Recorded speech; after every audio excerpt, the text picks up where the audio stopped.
Freedom HealthWorks is the direct primary care accelerator. We help doctors across the country start fresh in direct primary care. With Freedom HealthWorks, you work with a team, not a checklist. Visit freedomhealthworks.com and together we can achieve true freedom in direct care. Hi, everybody. Welcome to Healthcare Americana. I am your host, Christopher Habig, the CEO and co-founder of Freedom HealthWorks. Today, we're talking about DPC industry at large, helping spread the word about education materials, new practice announcements, anything and everything affecting the industry. And on today's show is Dr. Douglas Farrago, the king of medicine, as he calls it, at DPC News, a former direct primary care physician himself out of Virginia. Dr. Farrago, thanks for joining us here on Healthcare Americana. It's great to be here. Thank you very much. I'm actually here, which is my home, but it's good to be on the show. Yeah. Now, we're talking about dpcnews.com, which is a relatively new venture for you. Give us an overview of what you're seeing. And I know that we've been happy for Freedom HealthWorks to be a sponsor of it. Love what you're doing there. And it's just such a great voice out there. We started this podcast to try to tell people stories and how they get started in direct care in general. And then to be able to find a resource such as yours is incredibly invaluable. So walk us back, take us through it, and then tell us how things are going. What's the response been like? Well, I mean, personally, I was one of the earlier docs in direct primary care. And so I actually did it for 6 years and then retired clinically because I did 30 years in medicine, and I did about 140,000 patient visits in my career. It was just time. I needed to have a perfect guy to take over, and a perfect guy came aboard. And so the handoff was, even though it was during COVID, he's done great. And so I was, clinically retired, not looking for something to do, but I have run another website called Authentic Medicine for 20 years, where we really fight against the medical axis of evil, which is like, big pharma, PBMs, insurance companies. And so I know how to run that opinion website. It's as old as any medical website. Kevin MD and I are probably as old, and that's where the king of medicine came from. But anyway, and then I just started thinking, I still like the DPC world. I still want to be a proponent of it because that's everything. I've written 3 books on direct primary care. Probably the 3 best-selling books on direct primary care, how to start it, motivational book, how to stop the churn. So it's really important to me to make this movement go. And then I guess maybe it was Christmas. I'm like, this information that I see coming out is being lost. It's just being lost. No one's holding this information. Now, the Direct Primary Care Alliance, which is the only national organization, which I actually came up with the idea and helped found that organization, is going strong, but they don't have the bandwidth of to keep this information going. And then there's some Facebook groups, but that stuff washes through like a pebble down the Nile River or whatever. I mean, it's just gone. So I said, I asked everybody, would you be interested in if I created this? Because I don't think it would that be hard, but I need to create something that's a repository as well as being up to date on information that people can go back and search by channels. And so I asked the DPC Alliance, I asked Facebook docs. I don't want to step on any toes. I'm very careful because people are really putting their heart out, and they don't want it shouldn't be about competition. It's collaboration. It's about pushing the movement forward. And everybody was very positive. And once we started it, it is now the go-to site out of Facebook, which we got to get out of Facebook. Everybody has to get out of Facebook, dude. I mean, everybody. But anyway, it's the go-to site for people if they want to look at up-to-date information on DPC new stuff. So whether it's a practice announcement, whether it's opinion stuff, whether it's political stuff, whether it's tips, we keep it there and we keep tweaking as we go. And so my wife helps me with it, and it's not that hard of a job for me right now. I have also some expense to it, which is covered by people like you guys who help me sponsor it. And trust me, it's not making any money, but it doesn't matter. I'm pushing this movement forward. The ball has to be pushed, the boulder has to be pushed up the hill, because we have to do whatever we can to break this healthcare system. Yeah, and I want to pause and just, thank you for your 30 years of taking care of people and 6 in DPC. And so, we're talking a little bit before we hit the record button that, this gives you time to follow that passion project. And I'm right there with you. I can't stand a lot of the Facebook forums that are happening right now. And I love the concept of the collaboration. that is so sorely needed. But the platform itself, a lot of issues with Facebook in general, but this, the interaction and the information, like you said, can, people's questions and people's inputs disappear very, very quickly.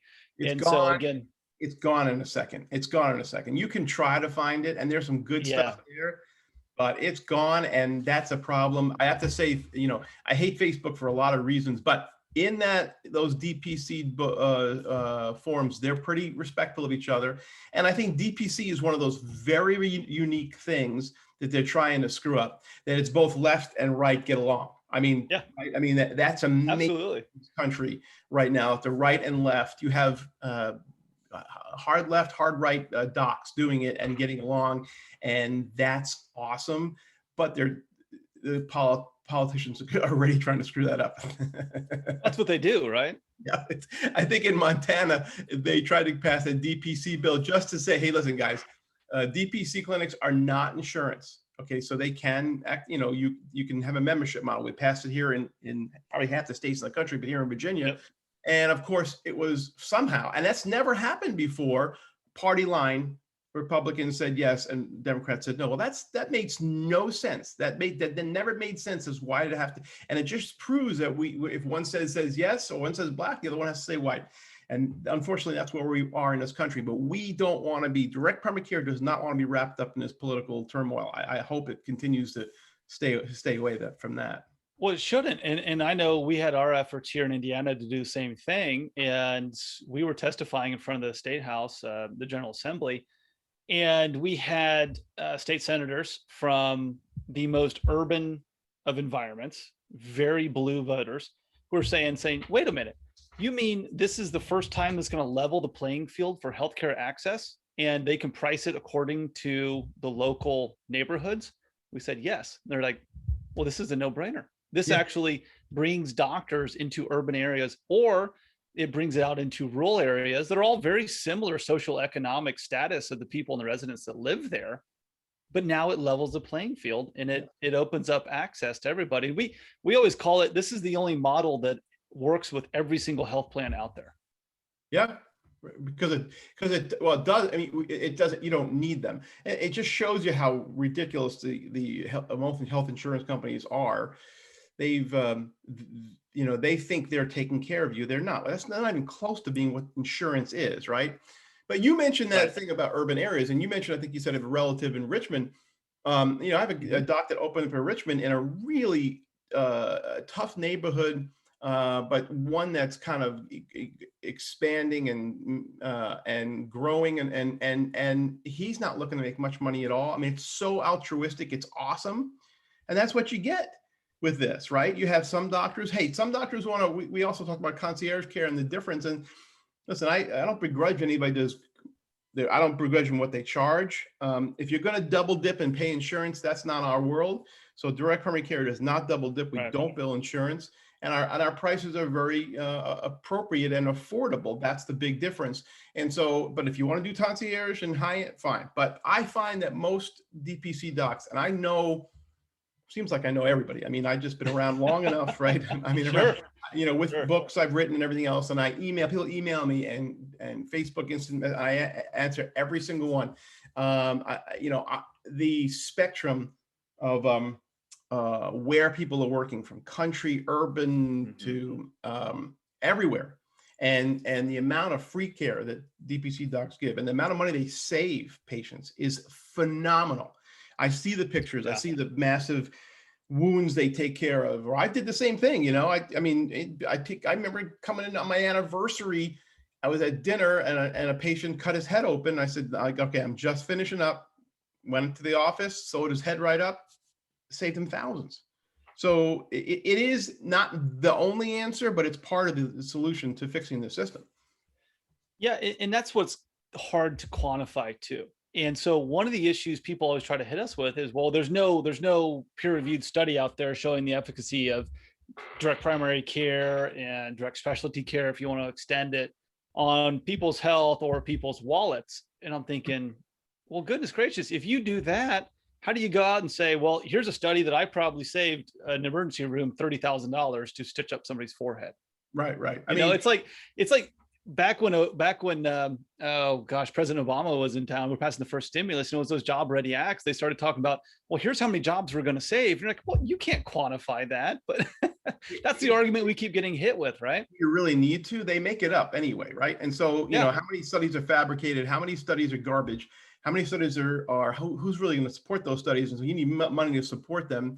And then you do things like, well, how about we do what the studies show and go exactly against it? So in the system, in the industrialized model, you have quality metrics. I used to say these are all unproven, but no, I'm wrong. They are proven not to work. Okay. So you have I like that. Yeah. over and over again showing quality metrics do nothing. It actually is to the detriment of care, saying, okay, we're going to pay doctors on patients' cholesterol amount. And that is to the detriment of care, and yet it is still used by insurance companies to pay doctors on bonus metrics. So the bottom line is, what does it really matter? And so I find that direct primary care doctors, the grassroots, are like, screw this, man. Let's just do what we feel is good for patients, and let's do what to keep ourselves happy in this job, so we can do the job we wanted to do, which is treating patients, not treating the chart and treating the insurance company. And so I love that you guys and other people, there's other groups that are truly lobbying and trying to push that part forward. But the guys like me, I have no interest in that, and you don't want me there anyway. And then, but I just this will grow by grassroots. It has to. It has to. It's physicians taken back, and that's where we always like to say, for Freedom Health, we support physicians. We never ever want to mandate stuff. You mentioned the word quality, which is an interesting word in our industry right now. Our industry being DPC, not medicine, because every single chief medical officer for a hospital that I come across, I go, Doc, how do you define quality within your employer's health system? And you know what they say to me? Every single time, without fail, it's whatever the insurers tell us it is this year. Yeah. And I'm like, holy cow. Yeah. So that's how pathetic we are to them, beholden to them, not we in the system. And so I used to fight tooth and nail when I was in the system. I worked at 2 hospitals in Maine before I came down to Virginia. And I remember fighting back against these quality metrics, and the guys, I remember the chief medical officer screaming, what do you hate about quality? I'm like, you can't define it. Right. I mean, so here's the one quality metric that'll never be ever be tested and what patients want. How about we use this one metric, time with patients? How much time you spent with the patient, right?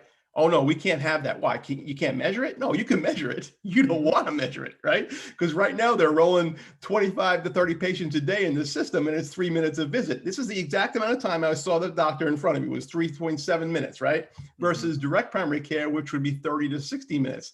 They don't want that metric because they don't want to tell patients what it's like. But I'll tell you what, I don't know studies to back this up, but if you have more time with somebody, you do a better job. If you're flipping burgers at Burger King and you have 10 seconds versus more time to do it, you do a better job even flipping burgers if you can have more time doing your job and you're not rushed. And no one wants to deal with that. But doctors understand that, and that's why they're leaving the system in droves to do direct primary care. Yeah, and I have seen those studies that you talk about, that more time with the physician means better, like you said, better outcomes for the patient usually, but also lesser downstream costs. Oh, absolutely lesser. You're dealing with 5 things that visit. And so you don't have to bring them back. And also patients are not afraid to talk about their issues, right? Right. So you're getting things done, you're wrapping it up, you're tying, there's less phone calls at night, there's less ER or urgent care visits. I can tell you, if anybody wanted, if some billionaire wanted to spend money to prove DPC, it would be laughably easy to do so, how much we are saving. And making patients happy and keeping doctors in the system. Hey, you want to have this industrialized model where doctors are retiring and burning out? And in the end, it's going to be run by people that are not doctors, who have 1/200th or whatever number, the amount of hours of training, and that care will get worse as well. And so you want doctors, you better be able to treat them right. And they're not being treated right. You can see that because of the burnout issue. Yeah, absolutely. We always talk about the doctor-patient relationship, right? And going back to what you said, is quality is time spent with somebody. Think of any other relationship in your life. Think about your family's relationship. You said, I'm going to go spend quality time with a loved one, a child or a grandparent, somebody like that. You're not sitting there saying a time watch of, hey, you got 3.5 minutes, Dad, make it quick. Right. Right. Nobody, That's a good nobody's point. going to do that. It's the same good point with the family member thing. That's a good comparison. But also the other comparison is if you care is a thing, right? So I hate to say this, but if I have 600 patients and I know them all and I care about them, even if the amount of time I'm with them, I'm caring more as a doctor, right? I mean, it's a human thing. If it's a treadmill and I don't know anybody, yes, we're empathetic, but you don't care as much because you don't know their family. You may never see them again. And it's quick and you just got to move on. I got to work for the man. I got to keep going. It becomes robotic at that family point. Member, right? If a family member, I don't care if it's 3 minutes versus 10, you can still get quality time because you care about your kid. It may not be as long as you want.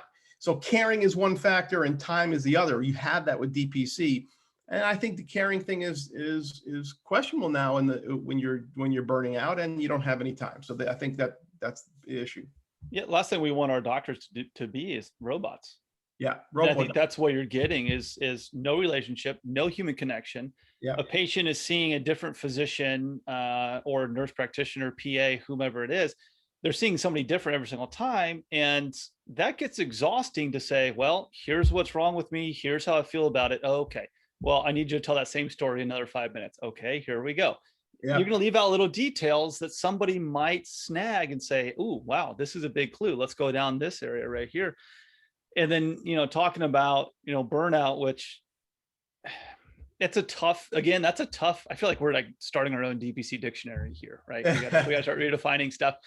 Burnout is very, very tough to define too, because it's almost like victim shaming. If your doctor's burnt out, it's, well, what's wrong with that doctor over there? They're not looking at the thing. And I've said this before, that if this was any other industry, what our physicians and even nurse practitioners and very educated people who want to take care of people, other patients, what they have to endure from their workplace in any other industry is grounds for a lawsuit from day one. I mean, it's environmental workplace abuse on a lot of levels. In the system, right? And so in a direct primary care office, where it's my office, my staff, I'm seeing 8 people a day. Yes, there was a very occasional abusive patient, which I had discussions with. If it continued, like, listen, you go your way, you go my way. But when I was in the system for 15 years, I used to remember the movie Shawshank Redemption. Yeah. Okay, so Tim Robbins, Morgan Freeman, classic.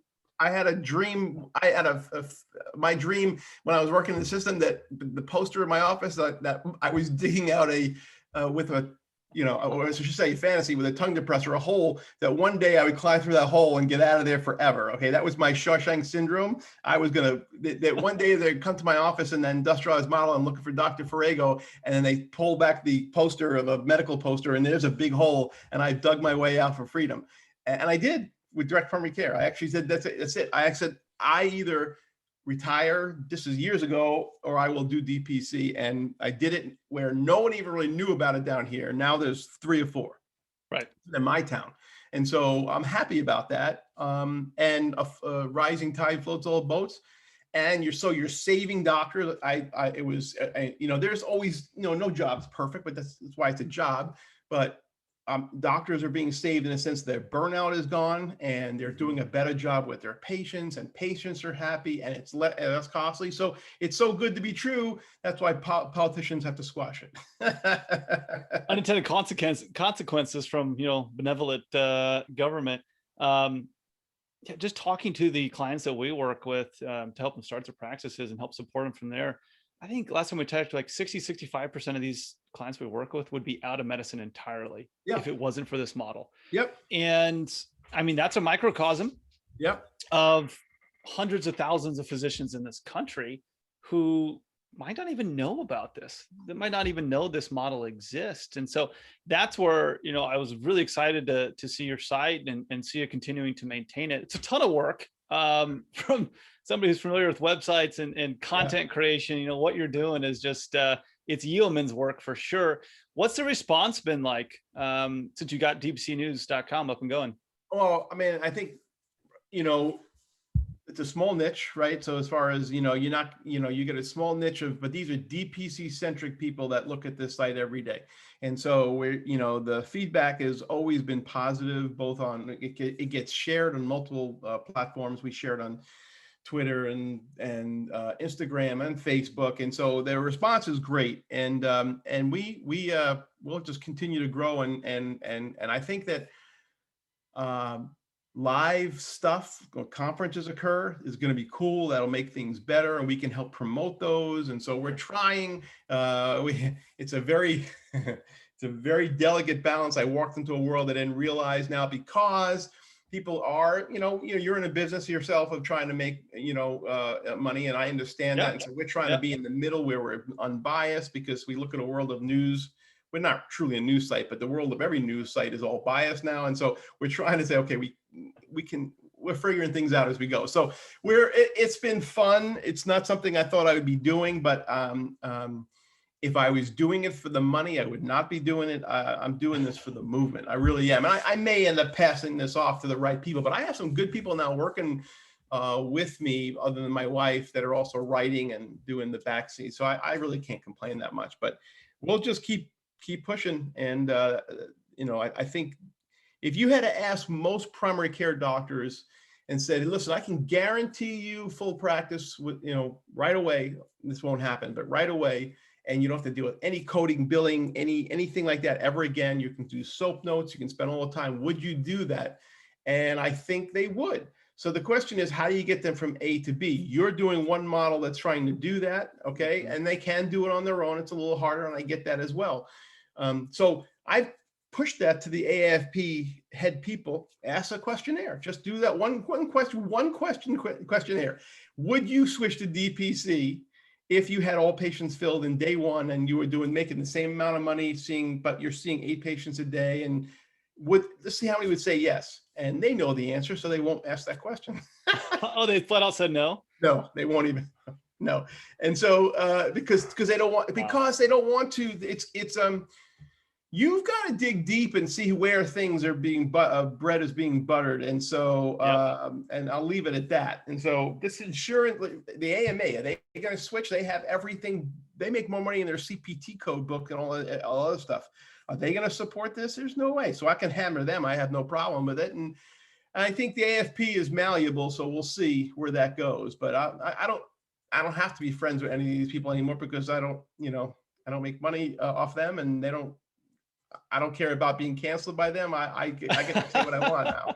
So we do that on DPC News. I mean, there are some backhanded slaps we do sometimes, just to kind of, because we want to keep the purity of direct primary care. I do, and hopefully I'm speaking for a lot of people, because the purity is, I think that keep the third parties, the insurance companies, out of this system. It's they'll get in. Trust me, they're going to try. Oh yeah, absolutely. And we even see it from some of the big tech vendors, who are trying to scale down stuff. And we've talked with a couple of them. We're like, you guys don't have a clue what's going on here. Your price point is that of a large hospital system, and you expect an individual practice, a one-person practice, to be paying this. And I'm like, you just don't get it.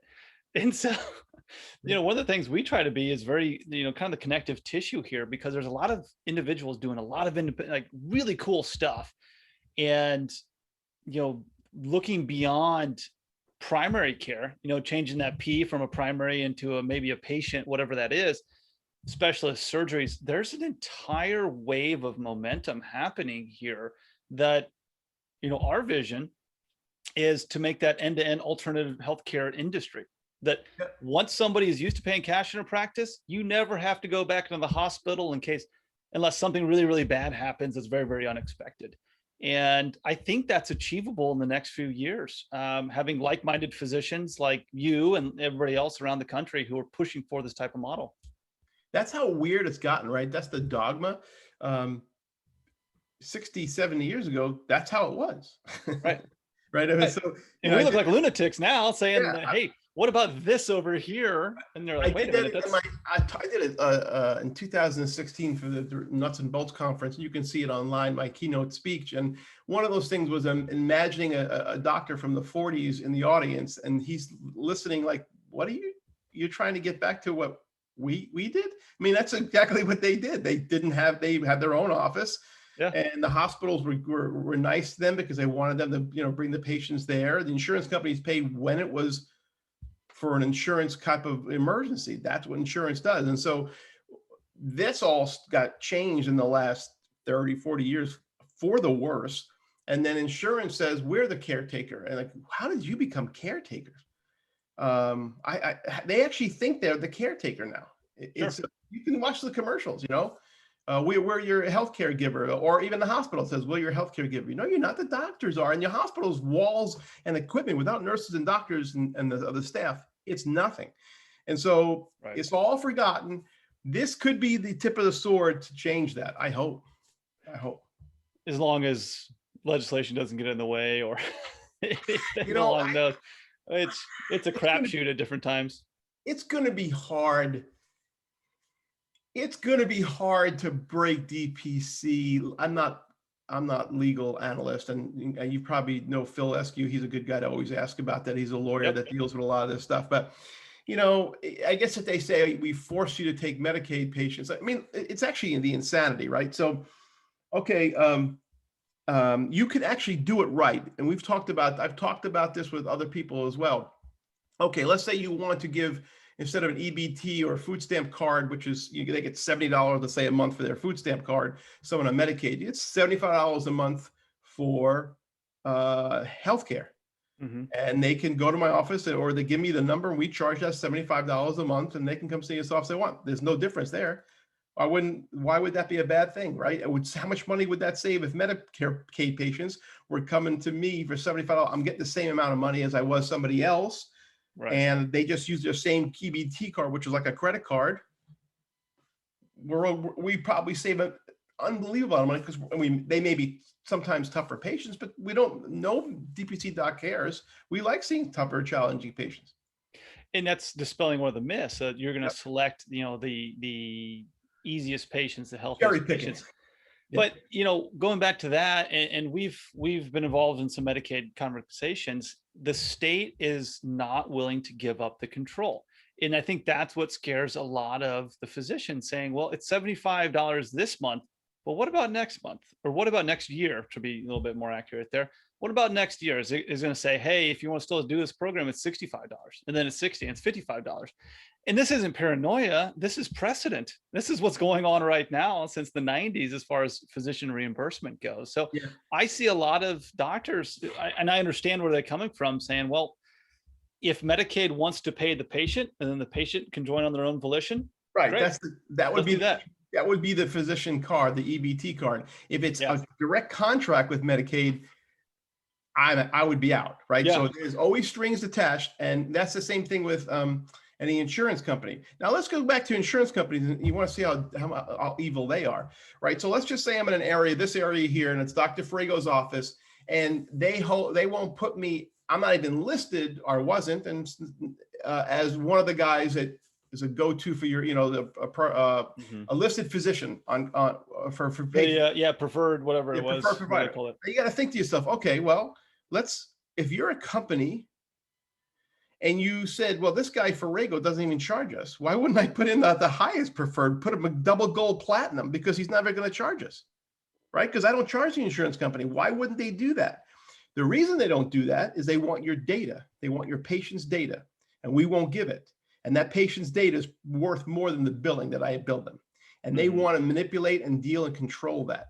And so that's ridiculous when you think about it, that I, as a direct primary care doctor, will not be preferred because they want me to give them all the information right out of my computer. And so if patients are into the security part, direct primary care doctors don't give their information out about everybody else is unless their EMR is selling it, which I only work with Atlas, and Atlas does not sell that information. Everybody else is selling that information. But just think about the logic there, that, wait a minute, I'm not even billing you guys and I can't be preferred. How is that possible? And that's a great point, the data aspect of it. But when, again, government got involved with insurance companies to regulate their profit margins, the only way you increase your profit, if you're at a fixed, I think 4% profit margin, most of them is right now, you have to bill more revenue to increase your bottom line. It's obviously a very correlated relationship. So that's one of the things that's always been head scratching getting into this business model is, well, I think insurance companies would really support this because they're not paying out claims. And then you dig a little bit and it's like, wow, they want to bill inflated claims because even though they discount it, that is the only way that they can legally have a higher profit. Isn't that amazing?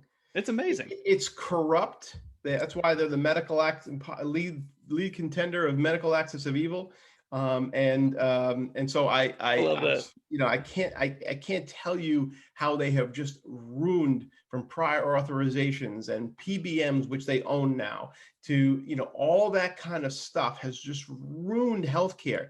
And if you really want to boil down what healthcare is, it's the doctor in front of the patient, giving that patient time and working with that patient over time, by knowing them to help them get healthier. And I will put DPC model ahead of anybody else on that. Yeah, absolutely. Insurance is a financial tool. It's always, every other insurance has always been built for financial reasons, excuse me. Except health insurance has become this perverted thing where we forget ourselves as American consumers and say, hey, what's this little card get me? What are these numbers? That's all I want. Yeah. And then usually they need something beyond that. And lo and behold, now we're all frustrated. And now when we're sick next, we're never going to call the doctor up and tell something's really, really bad. And then that snowball's already pushed downhill. And that's a huge, huge problem here. Yep, agreed. And that's why with direct primary care, you will call your doctor a lot more often because you're paying out of your pocket $75 a month. I'm going to ask the guy about my shoulder. I love hearing stories where DBC docs are getting on their patients because they see them. They say, why didn't you call me a week ago? Well, I didn't want to bother you. Yeah. Are you kidding me? Yeah. I love that. I love using those examples because it shows how much your doctor cares about you. And then I think that happens to almost every single patient where it's like, well, this looks bad, but I don't want to bother my doctor. And then that doctor chews them out for not calling them. And they're like, I get it now. I understand why I'm paying for this service and how to use the service. And that's always a big thing in education. Not only what it is, but how do you actually use this? Because you have to break a lot of bad habits from a physician and from a patient side. And people don't know direct primary care. We're the ones answering the texts. The doctor is, where, in the emails, we're answering the phone calls. It's amazing. If you look at these other massive offices, it's like it goes through a portal into a bank, and you may get a nurse answer your email 3 days later. That does not happen. Everything was answered that day. Every text was answered that minute. Every phone call I can go get to if you needed me. And the same guys do takeovers doing the same thing. So the service aspect is so much better because it was also shooting fish in a barrel. I mean, it's not easy. It's not hard to beat that service with the other system. Low bar. Yeah. But I do think that's why I'm not, again, begrudging, or anti-concierge, but I don't see we do anything less than concierge for just sometimes 1/10 of the price. And so, I think I'm very proud of that. I'm being proud of that, that we're getting this thing, and you're doing it as well, getting that information out. Yeah, it's concierge for the masses is what I've heard it billed a lot of times. I'm not in love love. Use concierge at an affordable price. Yeah, and you brought up Dr. Eskew, and he did a great webinar for us talking about the difference between direct primary care and concierge, and helped us out there for more an analytical step. And he was funny. He's like, nobody's really in love with the term direct primary care. Concierge sounds nice, but that's been totally perverted over there on that business model. I'm like, well, we're going to work with what we got here. So, Dr. Farrago, was also put in the Affordable Care Act as direct primary care, I think, right? So I think we're stuck with that too. Yeah. Like I said, if that's got to be it, it's got to be it. It's funny having conversations with people who've never heard of this, and then you say a term like this, and you're like, well, it's really direct to consumer or subscription medicine or whatever it is, membership. And they're like, oh, okay, I think I kind of get that thing. And they go, is it like concierge? And you're like, Yep. Okay. All right. Yeah, So we still got a little ways to go. It's at least it's a start. It's concierge and affordable price, and we don't bill your insurance. The thing is, in time, DPC, maybe it's just those letters will work. And listen, Apple doesn't mean anything either, right? It doesn't really mean it. It's an Apple. So why is that, now oh yeah, it's Apple. It's this, but yeah. So I mean, DPC people should stick with it because I think it's legally, I think Phil talked about that as well. It's stuck in that Affordable Care Act. And then I think that it's just now repetition. I mean, it does kind of say what it is. It's not as pretty as concierge, which, is that kind of is that a French word? I don't even know. But anyway, sounds like it. Yeah, it's a big whatever. I'm of the feeling that if you do good work, if you give great care, if you give great value, I don't care what you call it, and if we're consistent, it's going to grow.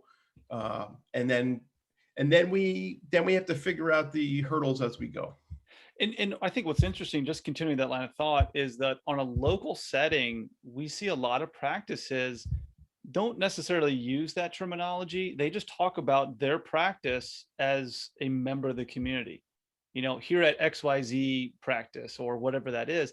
And people are saying, wow, it's really the return of the small town doctor. And so Right. I love that aspect of, tell people about your business, get out there, be your own cheerleader, and then brand your business locally. And so you're going to be an integral part of the community, and you don't even have to worry about what do I call this or what do I call that. I mean, I think okay, so all you have to promote yourself because you are doing a great job. There's nothing wrong with bragging about yourself if you do a great job, right? Right. And really what it comes down to, what people do accept is a membership model. That term is from Netflix. That term is for Hulu. That term is for everything we have is a membership model. They're kind of used to that now too. It's a membership model. It's a way to help tell patients what it is. We don't bill your insurance, but it blah, blah, blah, blah, blah. And you go for your 30-second elevator speech, which I talk about in my book. I've talked about in conferences, and people do need to get there. Hey, listen, you're going to have to get out of your shell if you're going to start your own business. I don't care who, you got to get out there in your community. You're part of the community. And so when you see people at a fundraising, you've got to be out there, kissing babies and shaking hands, almost like a politician, but you truly, you can be proud because you're a doctor helping people. And then it just grows upon itself. Every DPC doctor hits a tipping point where people start talking, and then they usually fill. Once again, on Healthcare Americana, we're talking to Dr. Douglas Farrago, and he has started dpcnews.com. So, Doc, bring us home here. Give us an idea. I know we touched upon it a little bit earlier, but what kind of specific articles, education, what are you putting on your site, and who's contributing in it and in what ways? So if you look at dpcnews.com, you'll see that there's channels. Those channels have either stuff going on in politics, practice announcements, updates, opinion articles, student and resident section, a specialty section, and there's even a few other sections. There's a DPC News Television, which is you'll have to see that to believe that. But and then we do have sponsors on the right hand, which is, thank you very much. You guys are one of them on the right hand column. I don't think we charge excessively, but we have those sponsors as well. And I have to screen those out. Actually, I have people I don't feel appropriate using. So this is not to make a lot of money, like I said before. Everything goes up daily. We have an events calendar. So we are trying to get all the events that go on out there and put them on a calendar so people can see it. And we're still working our way through that, but you click on that calendar. There's a classified section up top as well for people with who are looking for doctors to join their practice, as well as selling equipment. And this just continues to grow because the interest is there. The interest is there because doctors who are in it, 99.9%, is never 100% in life, but they love it. They want to help it. And this is the most collaborative group of physicians I have ever met in my life. Listen, we're a tough crew. Doctors are not always so nice, nerds going through a million years of education, cutthroat, would kill each other during more medical school. In residency, you're a million hours, you don't make friends. And then it's a solo sport sometimes, and you're out there and some doctors just don't play nice with each other, but DPC doctors all play nice with each other to a certain extent, but I would say almost all play nice with each other and help each other out. That's a cool thing to be a part of. It is really the definition of a learning community. Yep. And everybody's doing something a little bit different. And that's what's fun, is the flexibility, and people can really stamp their own personalities on it. And, just when I first started getting into this about 6 years ago, it was really interesting because, my dad was a primary care doctor and a family doc. My mom's an internist. And so a lot of exposure to medicine. And I could see the commoditization of medicine, especially family medicine and, the general practitioner. I'm using air quotes here, but being into this industry and being active in direct primary care, I mean, the personalities that come out with primary care physicians is absolutely incredible.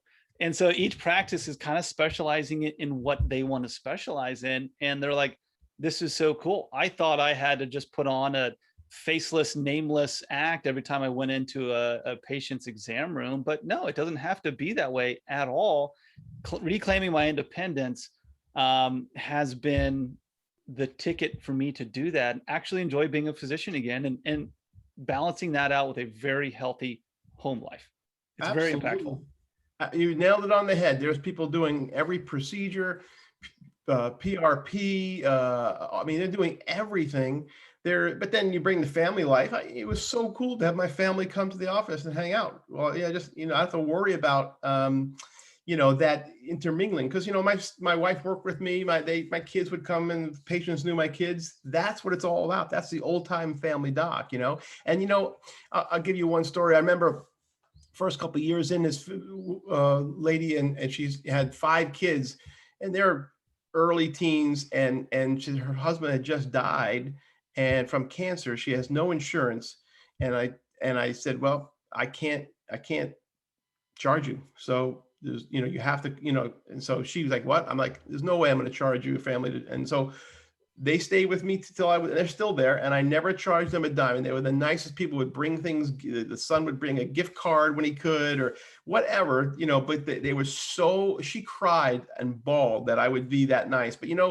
in the old system, I'd have to ask some idiot administrator who'd go up 7 levels, and then maybe someone would try to get him on some plan, and it would probably take a year. And then I remember this happening, and finally the administrator would call him up and say, okay, we're going to let Dr. Farrago take care of you for free. And they would thank you, so-and-so, Mr. Jones. Like, dude, he is doing nothing.